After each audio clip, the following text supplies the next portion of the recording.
Multiple shots fired close to campus. State legislators in the Tokes family introduced the Reagan Tokes Act. And the men's basketball team hosts Media Day. That's all right here on Lantern News Now.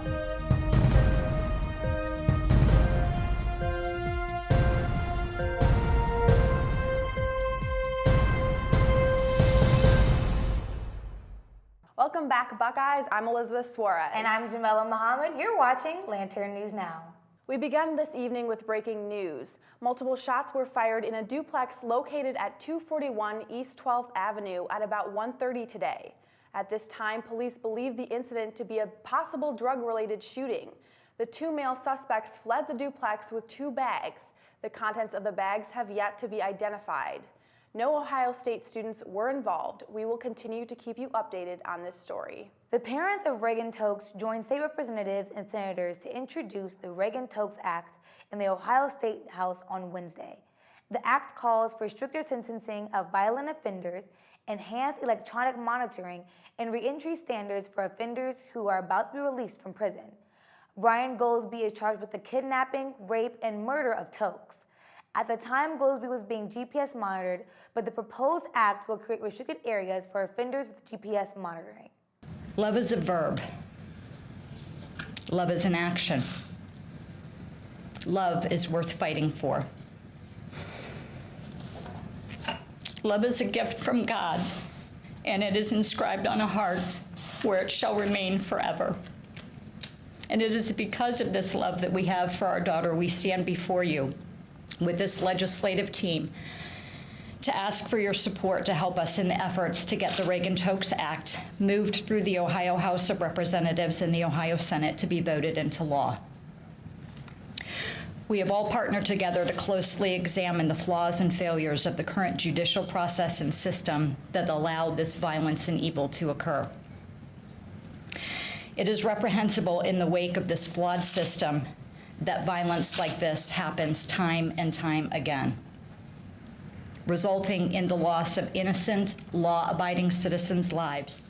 The pain must be unbearable, but I want to thank them for honoring the memory of her and for their bravery for coming forth to stand here today to be part of this process to ensure that no other innocent lives are lost and we are protect them by our criminal justice system. Goldsby has pled not guilty to an 18-count indictment, and his trial is scheduled to begin in February. We will continue to keep you updated on this story. Last week, Ohio State released the results of the campus climate survey. The survey revealed that 1 in 5 undergraduate females reported being a victim of rape or sexual assault through physical force, violence, or incapacitation since being enrolled at the university. The survey included 13,456 responses from students.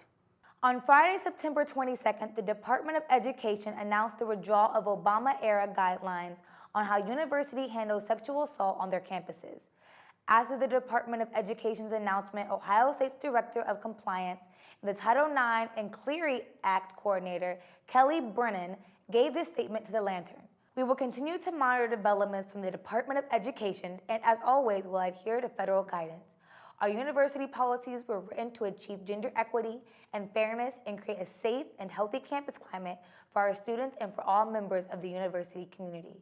Programs like Buckeyes Act and Buckeye Care are part of this ongoing comprehensive effort to stop sexual misconduct, prevent its reoccurrence, eliminate any hostile environment, and remedy its discriminatory effects. Ohio State does not tolerate sexual misconduct or discrimination under any circumstances, and that will not change. Ohio State Police are holding their Rape Aggression Defense class for women this semester. The classes are free and open to Ohio women ages 14 and older. Multimedia editor Haley Stange-By spoke to the class instructor as well as those in attendance about the impact of these classes. So today is the 4th class for our RAD, our Rape Aggression Defense class. So today the students are going to go from bear hugs and chokes to fighting on the ground and learning some skills if the assailant is to get them to the ground. Yeah, so because I'm doing the post-bac program, we had a week-long orientation, and Detective Cassie actually came in and talked to our group just about public safety, school safety, and all the logistics, and then she actually at the end told us that there was these rad classes, and I thought it was a pretty good idea that some of my friends and I in the group take it together. And actually, being that it was my first year being on my own, she kind of told us a little bit about the scary things that go on around campus and even outside of campus. A class like this is super important because we need stepping stones for women to learn self-defense. Most of the time socially, women are not taught self-defense skills, so this affords them the opportunity to train with their peers, at the same time learning some skills that they can use in real life, and then hopefully move on to another type of program that fits them and their lifestyle. The Psychological Services Center unveiled its free new services to address opioid and substance abuse on Thursday. Lantern TV reporter Alex Onbaugh brings us more from the event. It was to help people know that we're here and that we're a resource on campus and for the community. So we're a free mental health and now addiction services treatment facility here housed in the Department of Psychology. A lot of people just don't know that we exist, so we wanted to have an opportunity to get our name out, to have people come by and hear about what we do and meet some of the people who work hard to help people struggling with mental health and addiction problems. There's an opiate crisis happening in central Ohio and Ohio more generally, and so having a practicum and having a service that's provided for people, particularly people who wouldn't be able to afford it, wouldn't be able to go to residential treatment, is really important. And Ohio State is a leader in terms of offering services and reaching out and bridging the gap between the university and the community. So we want to be at the forefront of doing that. If you've been on North Campus recently, you may have been wondering what the new addition to the area is. Later TV reporter Nathan Grimes brings us more.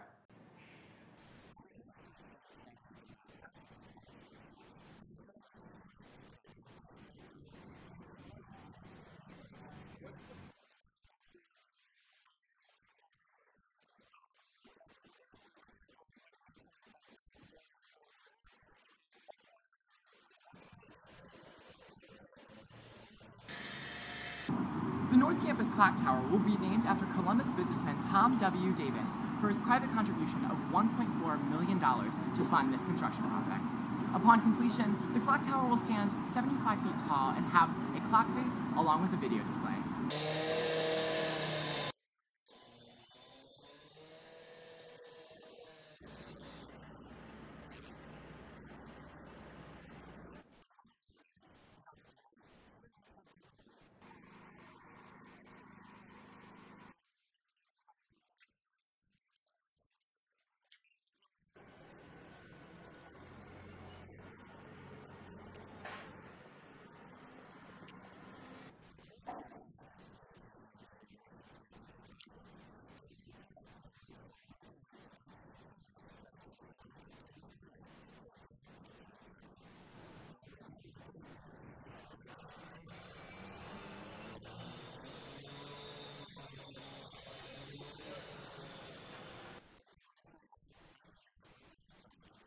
It'll be interesting to see what the area looks like when it's all done, you know? Yeah, I agree. Now let's throw it over to Brendan for more on Basketball Media Day.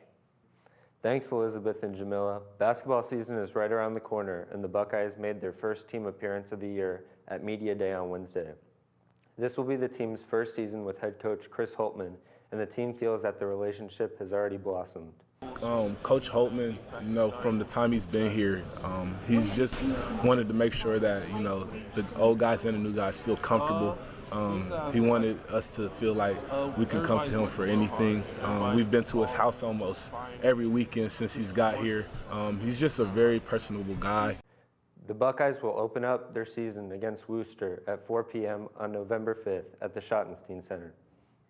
Ohio State and teams nationwide will be joining their support for the Coach Secure MD program. The program works to raise awareness and monetary support for the Duchenne muscular dystrophy. OSU will be contributing $10,000 to the project in name of Jacob Jarvis, a local 17-year high school student with Duchenne muscular dystrophy, for a fourth consecutive year. Tuesday night, the Ohio State men's soccer team took on the Titans from Detroit Mercy. Sam Block attended the match and has a recap and highlights for you on how the match turned out. The Ohio State men's soccer team welcomed 5-2-1 Detroit Mercy into Jesse Owens Memorial Stadium Tuesday night for a clash between two teams off to good starts. The Buckeyes came into this match winners of 6 straight, all by shutout, and started off fast when Abdi Muhammad netted his 3rd goal of the season off of beautiful assists from Kevin Blackwood and Nate Cole. In the 18th minute, the Buckeyes took a strong 2-0 lead when Joshua Jackson Ketchup found Nate Cole, who then flicked the ball onto Brady Blackwell, who turned in his first goal of his OSU career. In the 33rd minute, Detroit Mercy's Spiro Pliakos broke free for his 7th goal of the season, but unfortunately sustained a significant injury on the play, keeping him out for the rest of the game. The Buckeyes were on their heels for much of the second half, and Detroit Mercy was unable to capitalize, but Alex Vuchash finally came through for the Titans when he buried his first goal of the season off of a rebound. The remaining time in regulation was filled with solid defense and very unlucky goalpost shots, and the match would eventually head into overtime. Neither team was able to muster up a game-winning goal in either of the 2 overtime periods, causing the match to result in a tie. Despite coming away with a tie and not a loss, Ohio State head coach John Bloom seemed less than pleased with his team's performance and competitiveness throughout the game. When you don't play well and you know you didn't play well, you're going to have to go back and look at film and figure out, well, what did we do wrong and how do we get better? And one of the concerns maybe was, were we competitive enough throughout the entire match? Certainly at times we competed hard, but I think like we've done before, we need to compete for 90 minutes. I don't think we did it tonight. Ohio State junior midfielder Abdi Muhammad discussed how this tie could be a learning experience that could help the team in the future moving forward. Yeah, eventually we're going to get scored on. It's good to do it now and see how we react to it. So we'll be ready for October and the challenges to come ahead. The 7-1-1 Buckeyes will now head to East Lansing to take on conference rival Michigan State, a team that is currently number 4 in the United States coaches rankings. For Lantern TV, I am Sam Block. The women's hockey team hosted the South Korean Olympic team in an exhibition match Tuesday night. Ryan Velasquez covered the game and has a recap and highlights for you on how the game went. The Ohio State women's ice hockey team defeated the South Korean Olympic team 8-0 in Tuesday's exhibition match. The Buckeyes' outstanding offense led to their victory with 6 different players scoring, including last season's lead scorer, Maddie Field, and freshman Emma Metalis, adding 2 goals each. The success of the offensive play was a major focus throughout the game and into the upcoming season for Ohio State. I'd like to focus on our offensive side of the game. We'll have Cassidy Silva, and we asked her to have a 0-1 or 2 game, and then we're trying to score 2 or 3 goals. So if we can produce offensively, I think we're going to be a tough competitor this year. Ohio State's defense also looked promising, with freshman goaltenders Amanda Zieglin and Maggie Corey totaling 16 saves in the first 2 periods, along with the Western Collegiate Hockey Association preseason player of the year Cassidy Sauve preserving the shutout with 4 saves. The team's victory on Tuesday night against the veteran South Korean Olympic squad proved to be an excellent opportunity to come together and work a game plan for the new season. A lot of time that we had with the team before. South Korea has had some time before they came here, with a couple of years that they've been playing together, but this team has only been together for about 8 practices before, so we just were working on some systems, and today was actually a really good practice to try to execute them. The Expedition game Friday marked the first time Ohio State competed against a team from outside North America. Coach Museral's relationship with her former teammate, South Korea head coach Sarah Murray, made playing the Expedition match possible. You'll never see these young ladies again, and just enjoying, the growth of the game and seeing the development throughout women's hockey, and it's promoted now on the international stage, and I really wish South Korea well as they host. Regular season for the Buckeyes begins today at 6:07 p.m. and Saturday at 3:07 p.m. against Rensselaer at the OSU Ice Rink. Ryan Velasquez, Lantern TV.